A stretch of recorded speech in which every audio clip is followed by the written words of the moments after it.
Assalamualaikum warahmatullahi wabarakatuh. Salam guru penggerak. Di sini saya Septi Ayuning Tias, MPDGR dari UPTD SMP N2 Kampung Udik, Kabupaten Lampung Timur. Calon guru penggerak angkatan 11 akan mempresentasikan hasil tugas 1.4H demonstrasi kontekstual modul 1.4. Demonstrasi kontekstual modul 1.4 budaya positif tentang penerapan segitiga restitusi. Segitiga restitusi adalah sebuah konsep yang menjelaskan tentang pentingnya keseimbangan antara tiga elemen utama dalam menciptakan budaya sekolah yang positif dan kondusif. Ketiga elemen tersebut adalah keterampilan, karakter, dan kondisi. Keterampilan meningkatkan kemampuan dan kompetensi siswa, guru, dan staf sekolah. Sedangkan karakter membentuk karakter dan nilai-nilai positif pada siswa, seperti kejujuran, tanggung jawab, dan hormat kepada orang lain. Lalu kondisi adalah menciptakan lingkungan belajar yang kondusif dan mendukung, sehingga siswa merasa aman, nyaman, dan sejahtera. Berikut tahapan segitiga restitusi. Ada 3 tahapan dalam segitiga restitusi. Yang pertama adalah menstabilkan identitas. Yang kedua, validasi tindakan yang salah. Dan yang ketiga adalah menanyakan keyakinan. Sisi 1, menstabilkan identitas atau stabilize the identity. Guru yang mengawasi anak-anak saat bermain di halaman sekolah menyatakan bahwa mengatakan kalimat yang meyakinkan seperti berbuat salah itu tidak apa-apa, tidak ada manusia yang sempurna. Saya juga pernah melakukan kesalahan seperti itu. Kita bisa menyelesaikan ini. Bapak atau ibu tidak tertarik mencari siapa yang salah, tapi bapak atau ibu ingin mencari solusi dari permasalahan ini. Kamu berhak merasa begitu. Apakah kamu sedang menjadi teman yang baik buat dirimu sendiri? Dapat mengubah situasi yang sulit menjadi kooperatif.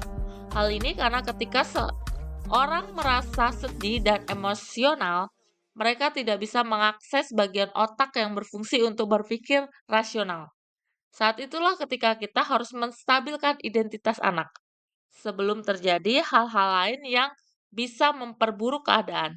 Kita sebaiknya membantu anak untuk tenang dan kembali ke suasana hati di mana proses belajar dan penyelesaian masalah bisa dilakukan. Sisi kedua, validasi tindakan yang salah. Teori kontrol menyatakan bahwa semua tindakan manusia, baik atau buruk, pasti memiliki tujuan tertentu. Guru yang memahami teori kontrol akan mengubah pandangannya dari teori stimulus respon ke cara berpikir proaktif yang mengenali tujuan dari setiap tindakan. Misalnya, seorang anak yang terus merengek sebenarnya sedang memenuhi kebutuhannya untuk mendapatkan perhatian. Alih-alih memarahinya, guru dapat memvalidasi kebutuhan tersebut dengan kalimat-kalimat yang tidak menghakimi, seperti "Kamu pasti punya alasan mengapa melakukan hal itu." Strategi ini disebut sebagai restitusi, yaitu memahami alasan di balik tindakan anak dan memvalidasinya, tanpa mengesankan pelanggaran aturan. Dengan memahami alasan, guru dapat membantu anak merasa dipahami dan lebih terbuka untuk menerima bimbingan. Sisi ketiga yaitu menanyakan keyakinan.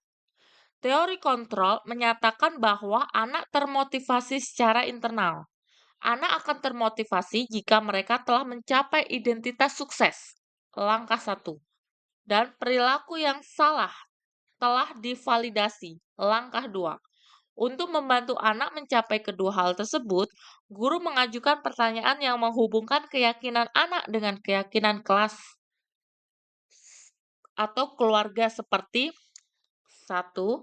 Apa yang kita percaya sebagai kelas atau keluarga? Apa nilai-nilai umum yang kita telah sepakati? Apa bayangan kita tentang kelas yang ideal? Kamu mau jadi orang yang seperti apa? Apakah kamu ingin menjadi orang yang sukses, bertanggung jawab, atau bisa dipercaya? Guru dapat membantu anak-anak tetap fokus pada gambaran orang yang mereka inginkan, dengan membantu anak memahami bagaimana caranya menjadi orang yang mereka inginkan. Berikut adalah skenario yang diselesaikan menggunakan tahapan segitiga restitusi. Video kasus 1, saat jam masuk sekolah yaitu pukul 7.15, siswi atas nama Adele, kelas 83, menurut guru piket sudah beberapa kali datang terlambat. Jadi, Adele, kamu tahu tidak kenapa saya panggil kamu ke sini? Tahu, Nggak tahu. karena sempat. Ya, karena itu salah satunya. Karena pas hari Senin kemarin, saya kan sebagai wali kelas kamu, saya tahu kamu terlambat ke sekolah. Dan bukan hanya sekali ini, saya lihat kan beberapa guru juga banyak yang ngomong kalau kamu itu datang terlambat ke sekolah. Jadi benar. Benar, Kenapa? nongkrong dulu di parkiran sama teman-teman. Nongkrong dulu sampai waktunya udah lewat ya. Oke, sebelumnya kenapa sih harus nongkrong dulu di parkiran? Soalnya di ini dalam kan ada jualan, nggak sana kan bisa beli jajan. Oh gitu. Jadi memang kan kantin tutup ya. Jadi kamu jajan dulu Ya, di luar gitu ya, di parkiran luar sambil makan. Oke. Nah, kalau itu terus terulangi bagaimana? Baik tidak sih kayak gitu? tidak. Terlambat terus, semua guru mencap kamu gitu kan, Adel ini tukang telat gitu. Gimana kalau misalkan ada nggak sih yang bisa kamu lakukan untuk merubah itu kira-kira? Ada. Gimana? Kalau misalkan kamu kan jajan, kamu bawa bekal nggak ke sekolah? Bawa. Bawa. Kenapa nggak kamu bawa bekal itu ke kelas lalu makan dulu di kelas? Soalnya jamnya mepet, Miss. Istirahatnya juga masih lama. Oke, nah itu kan bisa ya. Misalkan kamu kalau jamnya mepet, bisa nggak kamu itu bangun lebih pagi? Biasanya ada bangun jam berapa? Jam 5. Jam 5 itu cukup loh seharusnya. Apalagi rumahmu pasir toh? Iya. Pasir juga. Jam 5 ke sekolah itu cuma 10 menit loh Del. Masih banyak waktu, jadi masih bisa habis sholat subuh sarapan dulu mungkin. Jadi Tapi gimana? berangkatnya jam ini, jam 6, 5, 9 terus. Jam 7 ya, Iya, jam jam 7. 7. Sedangkan Masih kan jam 9. iya, kamu sadar ya kalau apa namanya, kita ini keyakinan kelasnya datang lebih awal kan? Jam berapa? Jam 7 pas. Jam 7 ya, jam 7 itu udah di sekolahan. Paling telat itu jam 7.15. Jadi kamu udah sadar kalau misalkan keyakinan kelas kita itu datang lebih pagi, jam 7 sudah di sekolah ya, tapi kamu masih tetap datang terlambat karena masih nongkrong di parkiran depan mau jajan, padahal sudah ada bekal. Kamu juga sebenarnya sudah bangun pagi, bisa juga sarapan di rumah, masih panjang waktunya. Jadi saya harapkan kamu itu terbiasa lah makan pagi itu. Bangun, mandi, sholat, sarapan di rumah biar nggak terus-terusan seperti ini. Baik, Miss. Oke, ya sudah ya, bisa di ini ya, dimengerti ya, Bisa. diterapkan sarapan pagi. Kalau nggak perlu inilah, nggak perlu makan berat, makan yang ringan-ringan. Ya, oke Del. Jadi sudah ini ya, semoga bisa berubah ya ke depannya. Video kasus 2.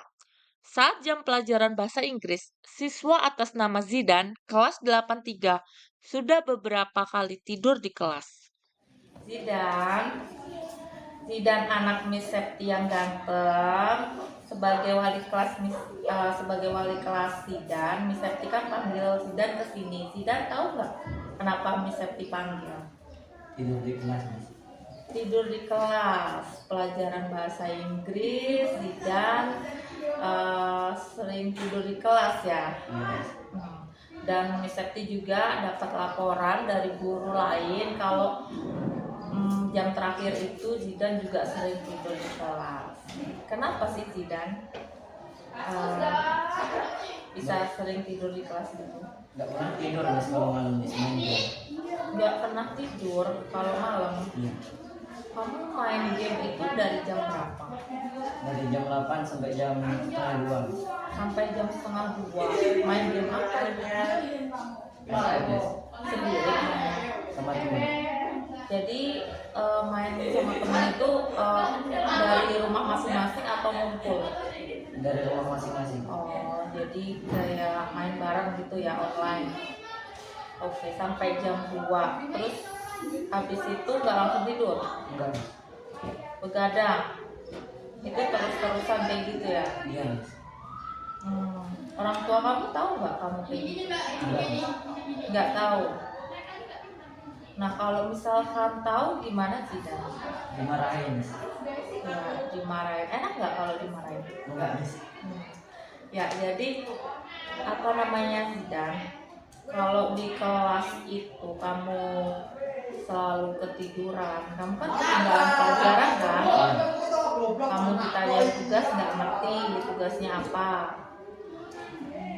Terus kira-kira mau kayak gitu terus apa enggak? Enggak, Mas.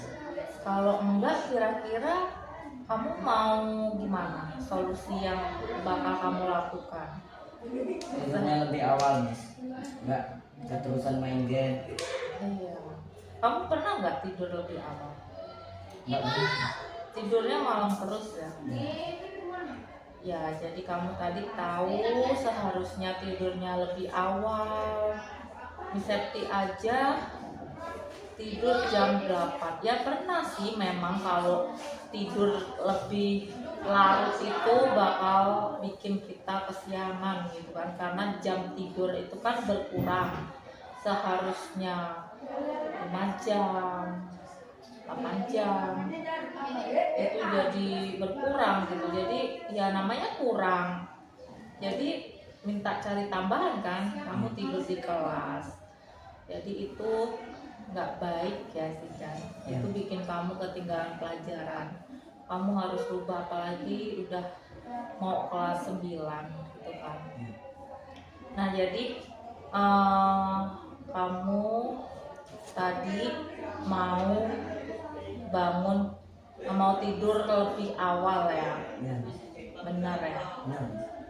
Oke, nanti Miss Septi lihat apakah memang benar kalau kamu itu apa namanya berubah gitu. Miss Septi lihat dari guru-guru lain apakah masih ada laporan gitu.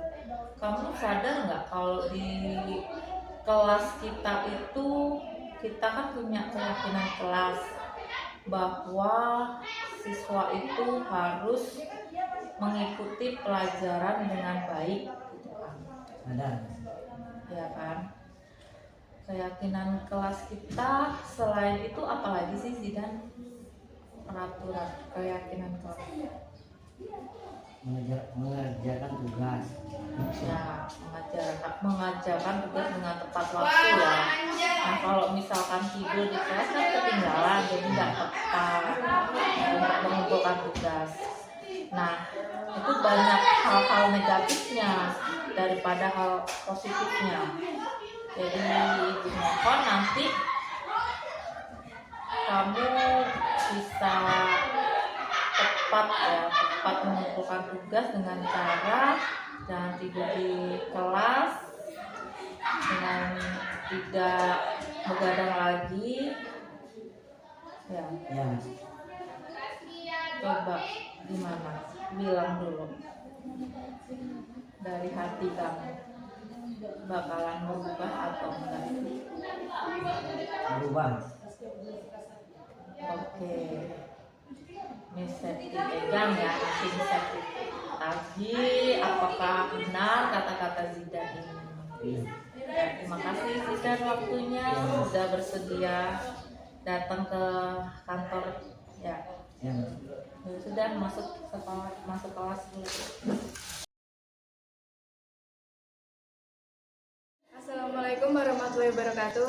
Saya Delia dari kelas 83, siswi dari Miss Septi, mengakui kesalahan saya datang telat ke sekolah.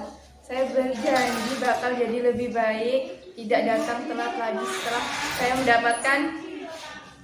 Assalamualaikum warahmatullahi wabarakatuh. Perkenalkan, nama saya Zidan dari kelas 83, muridnya Miss Septi. Saya melakukan kesalahan tidur di kelas dan saya dapat solusi, janji tidak akan tidur di kelas lagi. Saya akan menjadi lebih baik. Thank you. Terima kasih sudah menyaksikan video ini. Semoga menginspirasi. Salam dan bahagia. Wassalamualaikum warahmatullahi wabarakatuh.